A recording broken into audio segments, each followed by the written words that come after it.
नमस्कार, आपण पाहतात रयत संवाद न्यूज चॅनल। नांदेड भाजपा जिल्हा सरचिटणीस पूनमताई पवार यांचा लंडन येथे लोकमत महाराष्ट्र रत्न पुरस्काराने सन्मान, नायगावात जल्लोष। भाजपा नांदेड जिल्हा सरचिटणीस पूनमताई राजेश पवार यांना लंडन येथे लोकमत महाराष्ट्र रत्न पुरस्कार जाहीर झाल्याने नायगाव भारतीय जनता पक्षाचे कार्यकर्त्यांच्या वतीने जुलूस काढण्यात आला। दिनांक 18 ऑगस्ट सोमवार रोजी सकाळी ठीक 11 वाजता हेडगेवार चौक नायगाव येथे फटाके फोडून पेढे वाटून जल्लोष साजरा करण्यात आला आहे। यावेळी नायगाव विधानसभा आमदार राजेश संभाजी पवार यांच्या आदेशानुसार नवनिर्वाचित पदाधिकाऱ्यांचा सत्कार करण्यात आला।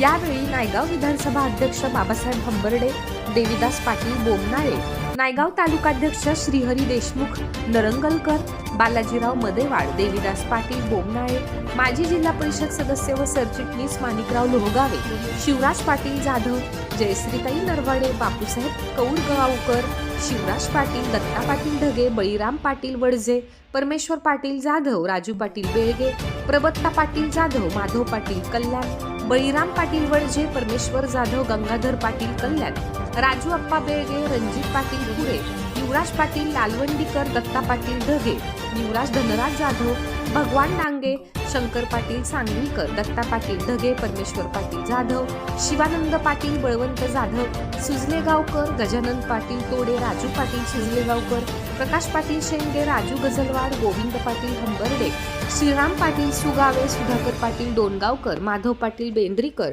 आकाश पाटील धुप्पेकर, देवदास साहेबराव पाटील कांदळकर, विकास पाटील जाधव, मारुती कदम, बालाजी पाटील नरवाडे, विठ्ठल राजेश वाघमारे, वंजारवाडीकर पाटील, राजू पाटील दरेगाव, भास्कर पाटील शिंदे, भाजप बूथ प्रमुख, भाजपा कार्यकर्ते मोठ्या संख्येने उपस्थित होते। रयत संवादसाठी अजिंक्य नरसीकर, नायगाव, नांदेड।